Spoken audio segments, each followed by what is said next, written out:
Assalamualaikum warahmatullahi wabarakatuh. Sebelumnya, izin perkenalkan Ibu Trismi, kami dari kelompok 8 dari kelas TID ingin mempresentasikan bagaimana kami menganalisis dan merancang produk dan juga perusahaan dari Cimora Food, yaitu merupakan produk Cimol sayur. Sebelumnya perkenalkan nama saya Ciela Ananda dengan NIM 0017 bersama teman-teman saya. Saya Sekar Aulia Salam dengan NIM 021. Saya Dian Sucilandari dengan NIM 025. Resi Pinonta Ginting dan 118.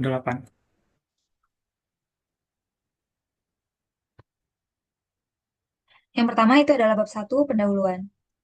Jadi Cimora atau Cimol Frozen Food ini dilatar belakangi oleh konsumsi frozen food yang naik dari angka 29,93% pada tahun 2019 menjadi 31,43% pada tahun 2024. Pasar frozen food di Indonesia ini diproyeksikan mencapai 4,71 miliar pada tahun 2030. Kemudian masyarakat ini mulai mementingkan gizi sebelum membeli makanan. Sesuai data, 72% masyarakat ini mulai memilih cemilan sehat dan praktis. Selain itu, pasar street food itu dominan oleh tepung dan gorengan, seperti cimol contohnya. Ini populer namun masih minim inovasi gizi, sehingga terdapat peluang besar pada frozen food untuk diinovasikan menjadi lebih sehat, bergizi, dan sesuai dengan selera lokal. Selanjutnya, untuk proses permintaan dan estimasi pertumbuhan dilakukan berdasarkan proyeksi dari IMERC, di mana pada IMERC ini pada tahun 2024 sampai tahun 2033 ada kenaikan dari 3,4 miliar sampai 5,9 miliar pada pasar frozen food. Hal ini menganalisiskan bahwa pasar frozen food di Indonesia itu nantinya akan dapat meraih peluang yang besar. Intensitas persaingan untuk produk frozen food saat ini cukup meningkat seiring dengan gaya hidup yang praktis, sehingga meningkatkan permintaan frozen food. Sehingga persaingan antar produsen pun semakin ketat. Salah satu cara untuk bertahan dalam persaingan yaitu adalah diferensiasi untuk produk Cimora ini. Perbedaan dengan cimol-cimol lainnya yaitu cimol dengan campuran sayur dan berisi keju, ayam, dan daging. Lalu faktor selanjutnya juga untuk menentukan persaingan yaitu harga. Harga harus terjangkau dan seimbang dengan kualitasnya. Lalu untuk promosinya digunakan untuk meningkatkan daya tarik dan awareness. Lalu distribusinya diakses luas melalui supermarket, minimarket, reseller, dan e-commerce. Lalu untuk ketersediaan produk harus mudah ditemukan di berbagai saluran. Next.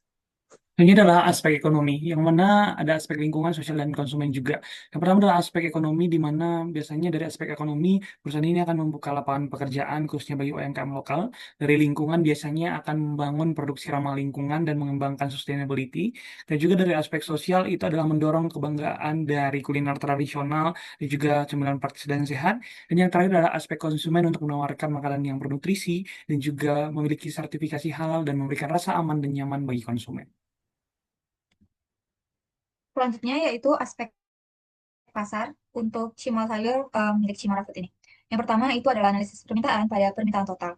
Nilai pasar frozen food di Indonesia pada tahun 2024 itu mencapai 50 triliun, sehingga diproyeksikan pada tahun 2033 menjadi lebih dari 90 triliun. Untuk kategori utamanya yaitu daging, seafood, camilan, buah, dan sayur beku. Untuk pasar potensial, pada segmen pasarnya dari Cimara ini itu adalah rumah tangga, mahasiswa, pekerja, pedagang, atau UMKM. Untuk wilayah utama yang berpotensial bagi produksi cimol sayur ini itu yang pertama adalah Yogyakarta karena Yogyakarta ini banyak mahasiswanya. Selanjutnya yang kedua adalah Jabodetabek karena populasinya yang besar, daya belinya yang tinggi dan akses retail yang luas. Selanjutnya yaitu pangsa pasar. Untuk Yogyakarta, pasar permintaan untuk frozen food itu adalah 22 juta unit per tahun. Sehingga Cimora ditargetkan 0,38% dan akan memproduksi 84 ribu unit. Untuk Jabodetabek, pasar permintaan untuk frozen food adalah 330 juta unit per tahun, sehingga Cimara ditargetkan sebesar 0,047% atau sebesar 156 ribu unit. Kemudian total target dari kedua daerah yaitu 240 ribu unit per tahun dan akan memproduksi sebesar 1.000 unit per hari atau 20 ribu per bulan dengan jam kerja Senin sampai Jumat. Strategi yang dipilih adalah target kecil untuk uji pasar dan bangun brand. Selanjutnya adalah pasar potensial. Itu yang pertama adalah retail modern dan supermarket, seperti Indomaret, Alfamart, Superindo, Transmart, dan Hypermart. Karena distribusinya yang luas, volume penjualannya juga tinggi. Yang kedua ada hotel, restoran, dan kafe atau HoReCa. Jadi Cimora ini dapat menjadi menu cemilan tambahan, pelengkap hidangan, sarapan, maupun snack meeting. Selanjutnya ada marketplace dan e-commerce, seperti Tokopedia, Shopee, dan Lazada. E-commerce ini menjadi Salah satu yang penting karena jangkauan konsumennya itu lebih luas dengan dukungan logistik frozen food. Oke, baik, selanjutnya adalah analisis penawaran. Ada penawaran dalam negeri, impor, sebelum dan juga perkembangan sebelumnya, serta perkiraan masa depan. Yang pertama adalah penawaran dalam negeri. Seperti yang sudah dijelaskan sebelumnya, ada e-commerce, dan juga ini biasanya bisa dijangkau dari seluruh, khususnya misalnya di Yogyakarta, bisa dijangkau. Dan juga biasanya dari penawaran dalam negeri ini, karena sifatnya itu expiry-nya sedikit lama, bisa disimpan dalam fasilitas cold storage. Dan juga ada penawaran dari impor. Sebenarnya kalau dari impor sedikit lebih butuh effort untuk melakukan penjangkauan penawaran, namun masih bisa dilakukan dengan sertifikasi dan regulasi yang baik. Hanya ada perkembangan sebelumnya, di mana pada tahun 2024 itu naik menjadi 3,5 miliar US dollar karena ada COVID sebelumnya, dan di perkiraan masa depan itu ada naik menjadi diproyeksikan 5,9 miliar US dollar di tahun 2020, 2033 nantinya, dengan produk lebih beragam sehingga nanti mampu mengekspor dan sesuai dengan tren konsumen yang modern. Ini merupakan analisis penawaran mulai dari aspek penawarannya, baik bahan baku, regulasi, dan nantinya ada keberlanjutan ataupun sustainability-nya. Kemudian lanjut untuk analisis produk di mana Cimora ini nantinya akan hadir dalam beberapa varian rasa, yaitu ada wortel keju, bayam, ayam, dan juga brokoli daging sapi. Kemudian untuk kegunaan utamanya, yang pertama dia merupakan cemilan yang praktis, kemudian dia dapat menjadi alternatif makanan cepat saji. Kemudian produk ini adalah produk Cimol sayur yang nantinya akan menginovasikan sayur di dalam produknya. Kemudian perhitungan harga jual produk dimulai dari biaya tetap berupa lahan, gaji, listrik, dan mesin. Kemudian biaya variabel berdasarkan dari bahan baku Cimora itu sendiri.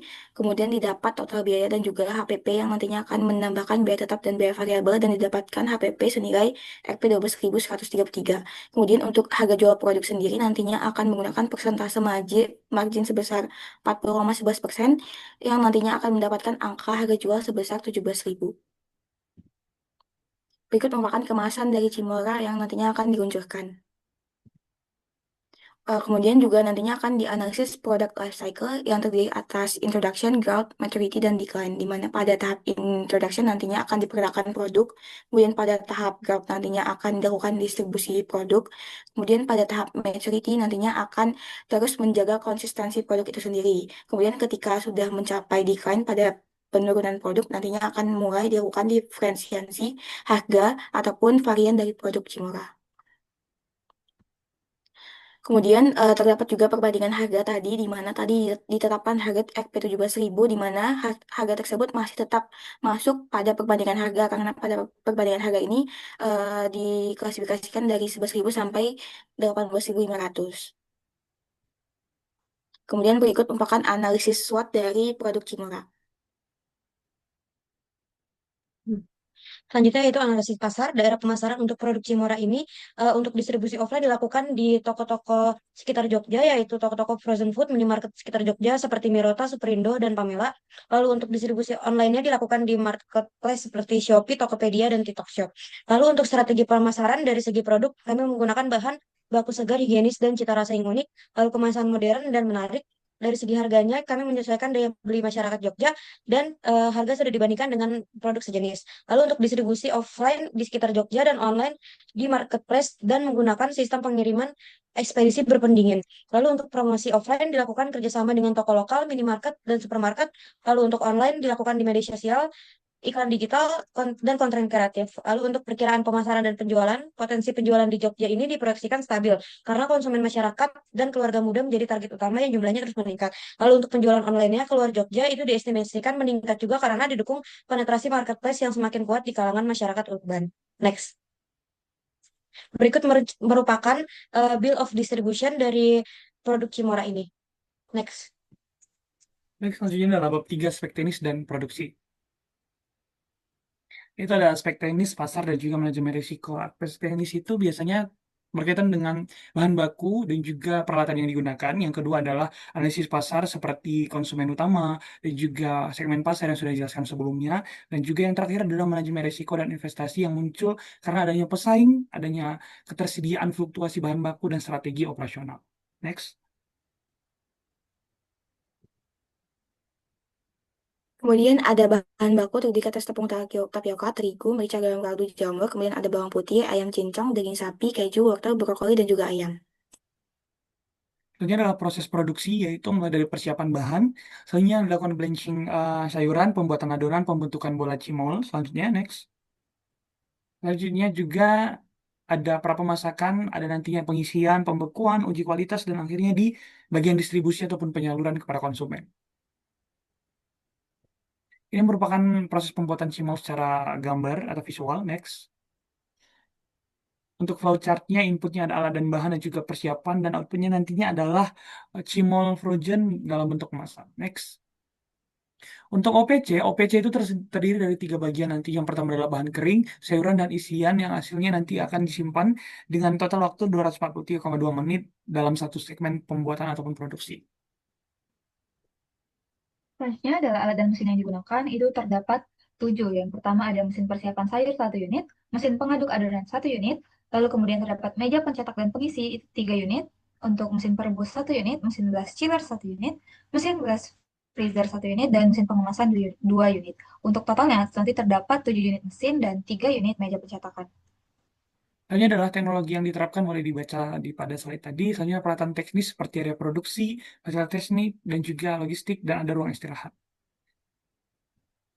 Untuk limbahnya diproduksi ada limbah padat, cair, dan kemasan melalui kompos, ipal, daur ulang, dan juga nanti akan diproses hingga lingkungan menjadi aman.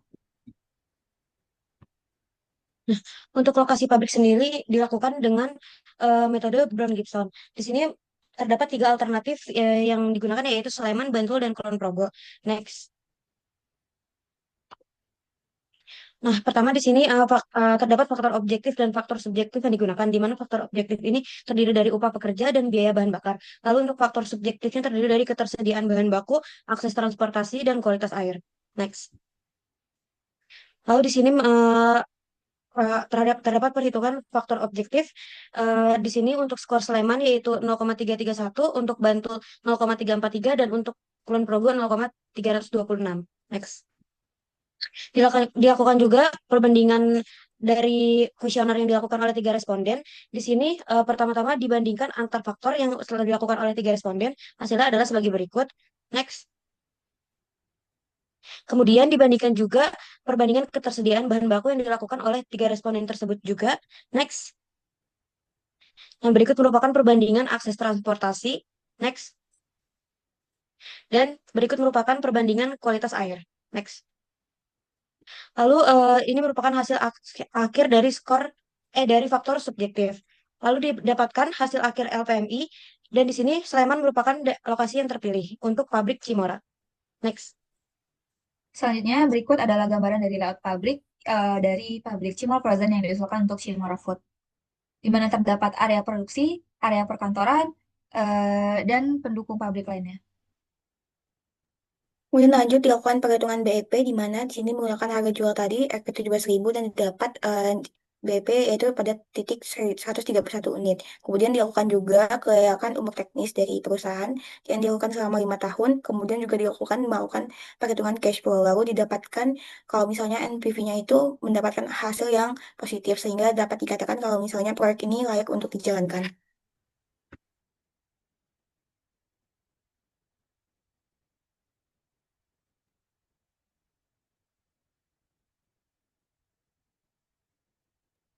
Selanjutnya, berikut merupakan rancangan organisasi untuk PT Cimora yang terdiri dari direktur utama, sekretaris, lalu ada divisi manajer production planning and inventory control, lalu ada manajer pemasaran, manajer keuangan, manajer quality control, manajer logistik dan distribusi, dan manajer human research. Di sini pekerja dari PT Cimora ini terdiri dari 17 pekerja kantor dan 18 operator di bagian produksi. Yang terakhir adalah kelayakan dari teknologi, dari semua proses baik teknis, ekonomis, dan operasional pasar, tadi analisis dan dilakukan sebelumnya dikatakan layak dan juga teknologi sudah mendukung proses produksi dari Cimora Frozen Food. Next. Ini merupakan prototipe produk kami dari Cimora, Cimor sayur isi daging sapi dan ayam dan keju. Next.